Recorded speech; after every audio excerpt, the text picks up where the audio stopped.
We're going to get started here just a minute in the training. In today's training, we're going to be talking about AI's role in government contracting. And this is an important thing.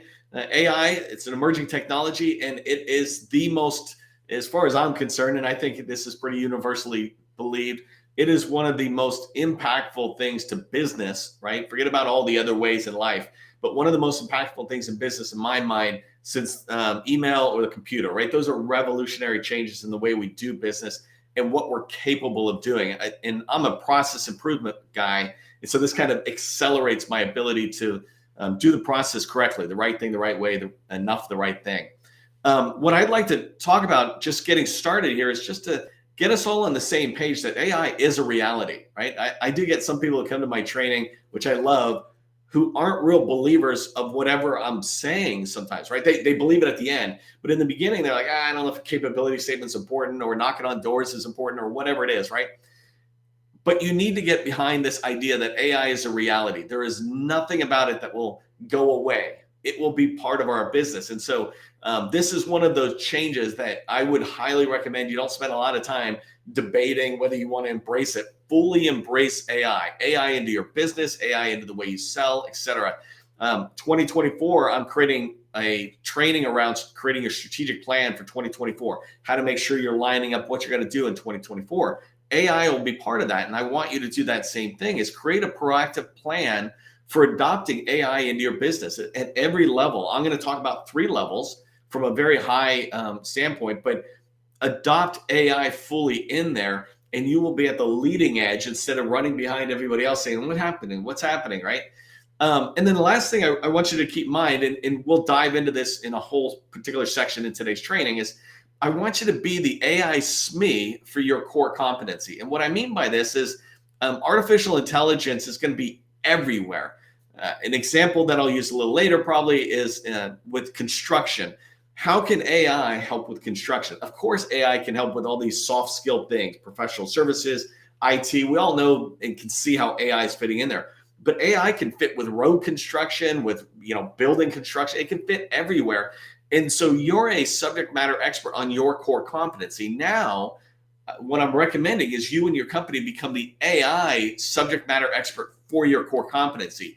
If you do trimming painting or something, right, on a house or a building, we trim it before we fully paint the walls or something. How could you use AI in there? How could AI help you manage the cost on the paint? Whatever. I'm just using the most, what I would consider the farthest away from AI example. But AI can be used everywhere, and I want you to embrace it. So today's training, I'm going to talk to you some examples. I'm going to give you some examples about using AI in day-to-day activities. Then I'm going to talk about just briefly about how AI is just coming up fully into our business for sales around. In today's topic, I want to talk about just RFI and RFP responses, how we can use AI in there and how we should be looking at it. Maybe some tasks for you to take away and think about.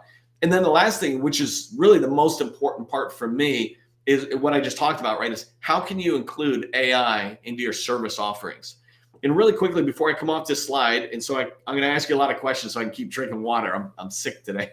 But where are you using AI right now? Put it into the chat. Are you using it or are you not, right? If you're not using it, just say, I'm not using it yet. But if you are, I'm curious, are you using it day to day? Are you using it in proposal? If you feel comfortable, put that in. Let others know. Let me know. I'd like to kind of gather that information.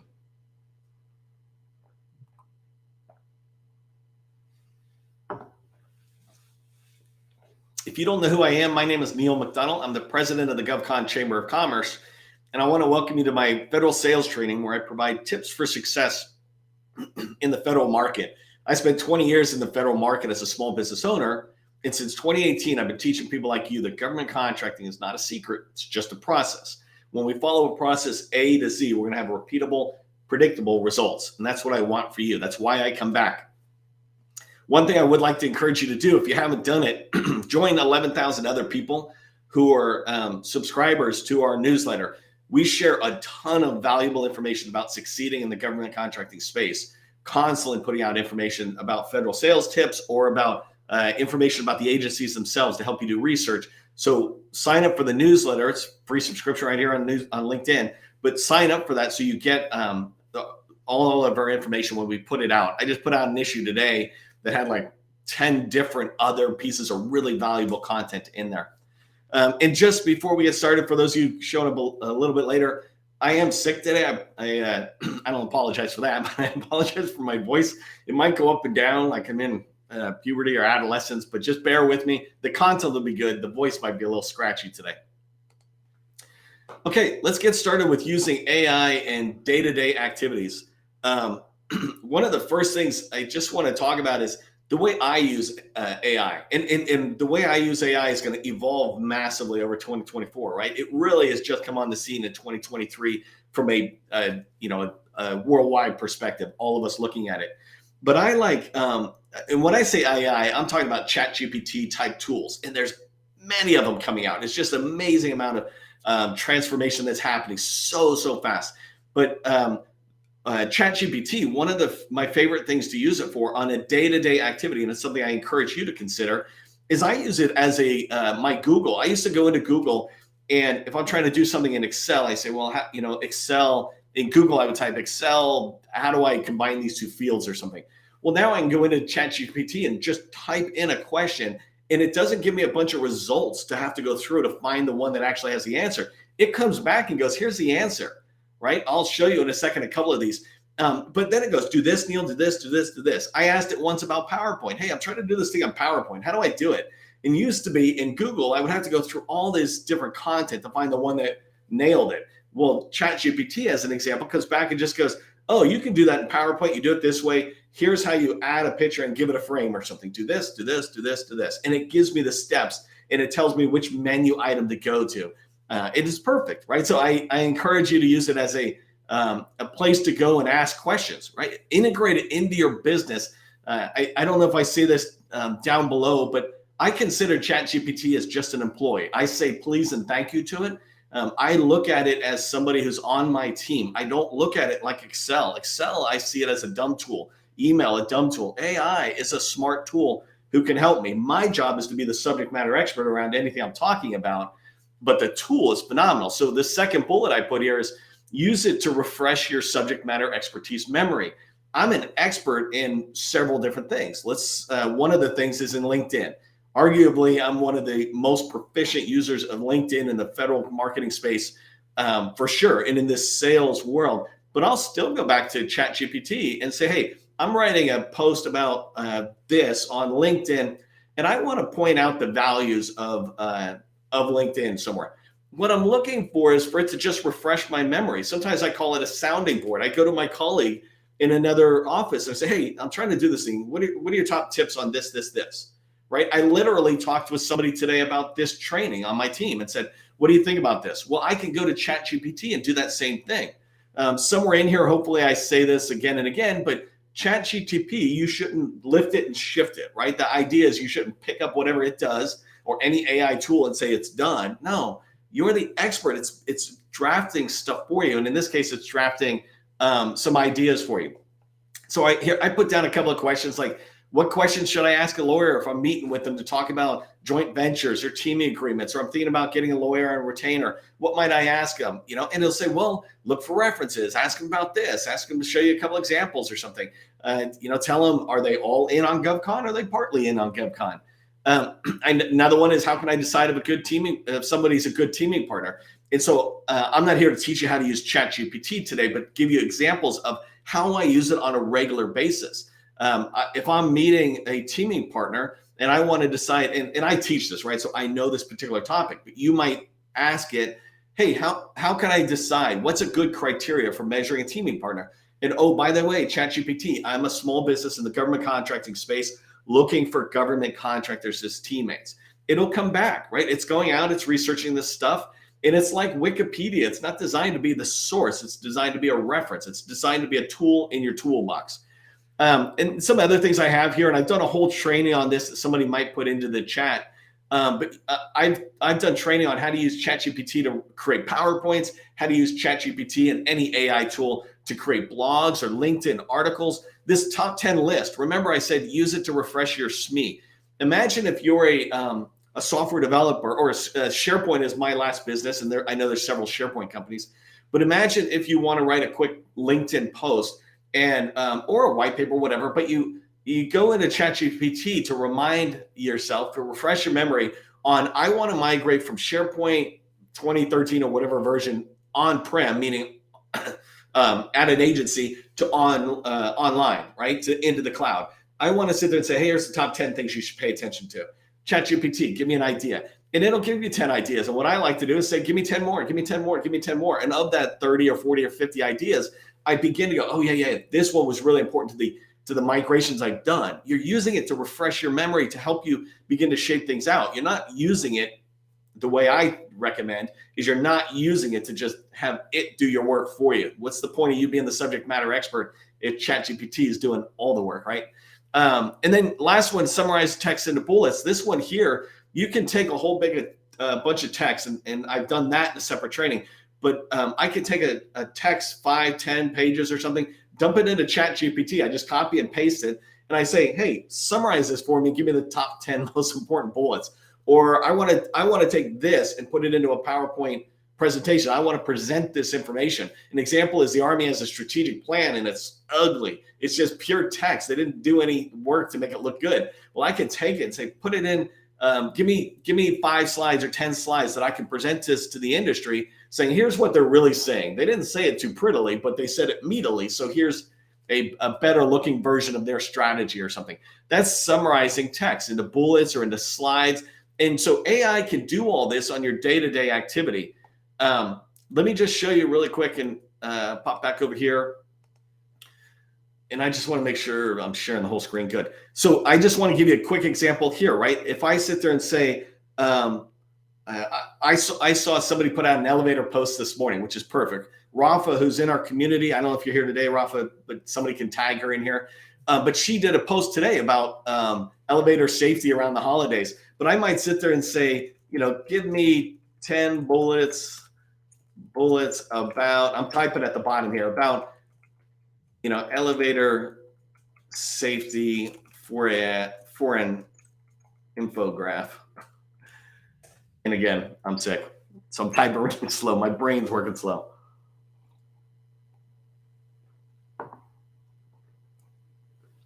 So I'm not going to sit there and go too far into it. My point, though, is ironically, this is one of the ones she said, number 3. She said, wait to exit. Don't rush into an elevator. Don't be a jerk, right? And so it's given me 10 bullets about elevator safety. I can tell this to my kids. Hey, no horseplay.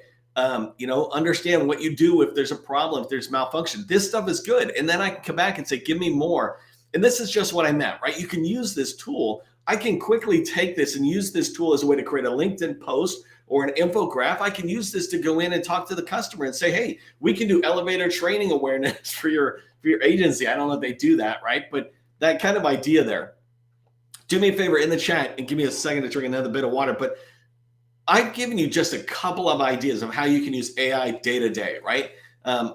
What have you seen where AI is being done or used well in your day-to-day activity? Have you used it, or have you seen somebody else do something really well, a good idea? And where have you seen it done poorly? And I'll give you one more example of poorly that actually my sister Cecilia, who works with us and is on in the chat there, she pointed this one out. There was this tool, this chat tool, and you go ahead and put it in the chat right now. What have you seen well and what have you seen poorly? But this chat tool that does commenting on LinkedIn, it was horrible in my eyes because the tool did everything. It read the post and commented and hit kind of submit, and that was it. It's like, well, you never engage that. I think that's very poor. I don't think people should use AI to comment in posts. If you're not going to actually read the other person's comments and engage back in a dialogue, then you're just scamming the system, and stay off, please. Right? It's like, I say that softly and nicely, but that's a poor example. So what have you seen where it's been a poor example or a good example? If you feel comfortable putting it in the chat, love to see that. Okay, so let's talk about AI-driven RFI and RFP responses. This is where I think a lot of people talk about how AI is coming into the small business world or the government contracting world. We can write a lot of responses. I just wanted to share my thoughts on this topic, and I'm going to do a lot more training around this. But one of the first things is just keep in mind, right? There are many new tools coming onto the scene. You keep hearing me talk about ChatGPT. That's just because that's the one I latched onto. That was the first main one, right, that we all heard about. And there's others. There's Bard, I think, is Google's, and there's others. maybe people can put them into the chat. But these are what I call raw AI tools. I just go in, I do some stuff. It's basically like an exaggerated Google or Bing or something. In fact, Bing, I think, would be one of those raw AI tools now with Microsoft trying to wrap it in. And then there's these proposal platforms, and I just put a couple here, right? Like Voltron or GovDash, Use Rogue, and Proposal Writer AI. I get contacted by these firms constantly coming out. So I'll be trying to evaluate them and pick one that I like and say, this is the one I'd recommend. But there are a lot of proposal platforms out there that you can begin to subscribe to and integrate into your business processes for writing proposals. If they actually get good, you'll be able to integrate them into your capture activity that leads to proposals so that you're writing just really incredible winning proposals. But what I wanted to talk about is just my perspective. I'm not here to have a debate with anybody on this. What I'm saying, the reason AI is good for us small businesses is that it is about being able to write things faster, right? Speed. It's about writing more responses to the government, and it's about improving the quality of our response. And and by the way, I didn't put this here, but at a much reduced cost, right? This ability to do more with less is just a normal way of doing business. All businesses, all agencies want to do that exact same thing, do more with less. I don't want to do less with more money, right? So I want to do more things, more stuff towards my mission, my business goals with less cost or less time in this case. So the idea is, though, keep in mind is we're trying to get out more RFIs. I teach this about how RFIs can be written for the win. Sources sought, RFIs, and again, I'm not interested in the debate about this. I've been doing this 20 years. I've won lots of business, and I've helped people win lots of business writing RFI and sources sought responses, because that's when you engage with the customer. And so AI tools can help you write more of those responses faster. You can take a 25-page response and write it within a single day. And the more of these you write, the more intelligent the tool that you choose to use gets around what you sell. And as long as you keep yourself, I don't know if I had it here, the fourth bullet here, success will come only when you know your slam dunk. As long as you're keeping yourself writing to your slam dunk opportunities, your core competency, what you're good at. Again, my last small business was a SharePoint business, a Microsoft SharePoint business. So all we ever really wrote about was SharePoint migrations, SharePoint development, etc. Right? And so using SharePoint, that was our focus. That's what made us so quick to be able to and good at writing responses. If you keep that in mind, if you have a clear, concise offer that helps you define what a slam dunk opportunity is, one that you can win, if you have that, then you're able to sit there and write faster responses, etc. So the last thing here I was talking about is don't get caught up in these debates about whether AI should be used or when they can be used in responses. AI is just like an employee in my recommendation, right? It's writing a first draft. It's in the federal space. The way we write proposals is you write an outline or a draft, and then a draft and a draft, and then it moves forward. Just consider AI as that first one. At some point, it might get more and more intelligent, so it's writing a stronger, more compelling, compliant response early on, but it really is just somebody on your team. You would never have somebody write a first draft, go, that's it, let's throw it. No, everybody comes in, the solutioning, the leadership, the proposal and technical writing teams. We all come in and look at it and begin to make it better. And so AI is just a part of your team. These AI proposal platforms, they're just a part of your team. You still need proposal thinking around that. You still need somebody who's looking at that proposal and says, that it's going to be a good representation of your company to the customer. And the last thing I wanted to mention is before you start writing proposals using AI, if you're not winning business, go get on teams. Go get on other teams with small businesses where you can team up with them and learn about writing winning proposals, about proposal writing in general, and how a proposal has pages paragraphs and pages and sections, and to begin to understand how they write, and they can be compliant, answering the shall statements. They can be compelling.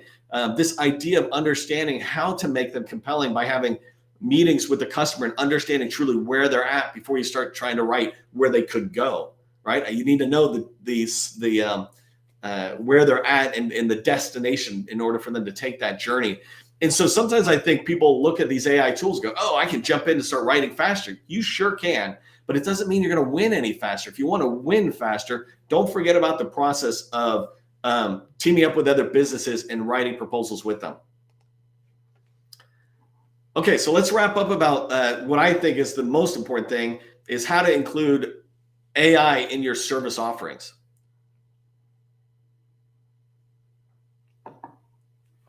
By the way, if you're using any proposal platforms right now, would you put it in the comment? I'd be curious to see if anybody's using it, which ones you're using. So what I want to talk about here, a minute ago, I was talking about how to use AI in your business, how to use it in your back office to run some of your back office day-to-day activities, how to use it in your back office to write proposals. Well, now I want to talk about it in the front. How do you sell your services to the government using AI? Not how do you sell it using AI? How do you include AI as part of that? Let's call it a technology enabler to whatever you're selling. So if you sell cloud services, you have AI as a technology enabler because AI is a technology. So we call it a technology enabler. It enables this performance or result or outcome through an addition of the AI, right? So everybody should be selling AI in there. I wanted to use this quick example here of construction projects. In construction, it used to be somebody would have to go out there and look at the construction site to track the performance of the contractors on the project. How are we building, let's say a new building or campus in the VA, a hospital system or something. They go out and they look at it and they go, hey, I'm walking around, I'm seeing this stuff. And then drones came along and it was like the best thing ever because they could go up and they could take snapshots of the construction site every single day, several times a day. But they could take snapshots and those snapshots could be looked at and people didn't have to go out to the construction site. They could send this back and together with the customer, they could look at it and see the activity. Well, now AI is this next advancement, right? If they're not doing this already, I would recommend to construction companies who are to lower their costs of project reporting is to use drones to showcase the project and then use AI to compare the activity. And so you can begin to layer it all on top of each other with images or something. And AI can sit there and point out the changes. You can notice in the northwest quadrant, this activity is happening. This thing's happening over here. Using AI as part of your business is your responsibility because it's going to help the government understand where AI is a technology enabler into something you're doing. So think about what do you sell? I don't know if you did this already, but in the chat, put your core competency, right? What is your core competency? You should be doing that in my chats anyway so that you're letting other people know what you sell. We routinely have 500 people who watch these trainings, right? They'll come back and they'll watch it. Many of them are federal buyers. So you want to put that information into the chat. That way they can see it when they browse the comments. But think about what do you sell, right? And then think about how can AI augment what you sell. An example is I was talking with somebody who's using or who's a customer of mine and their focus is acquisition support services for a federal agency. So basically, they help the contracting office that you're trying to write proposals to. They help them with the activities within that office. So acquisition support services. One of the things I was talking to them about going to their customers and saying, hey, we could use AI to do this is when proposals come in,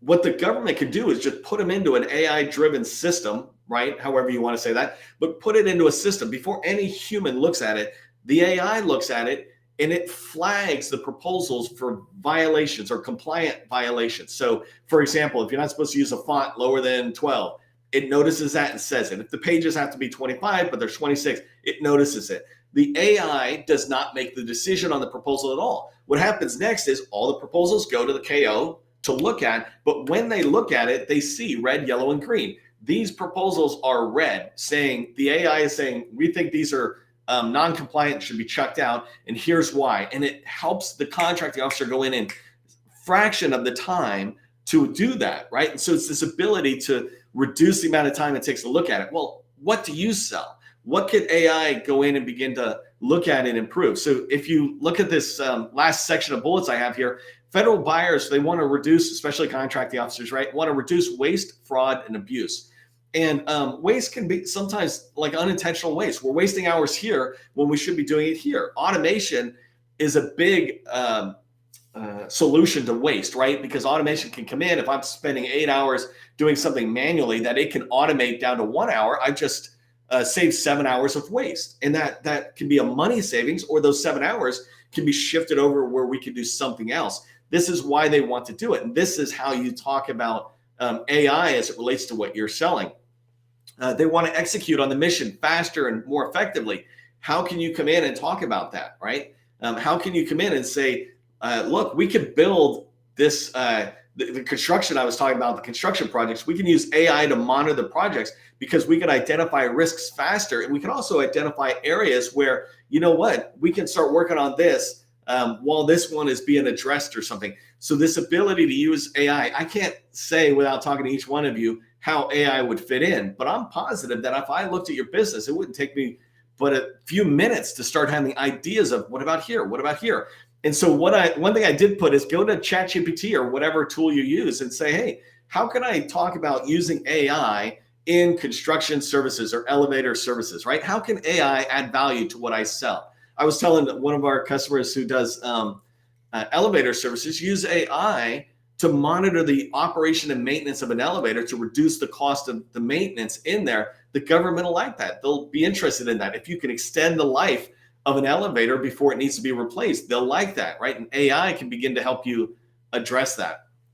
Here's what I want you to remember from today's training.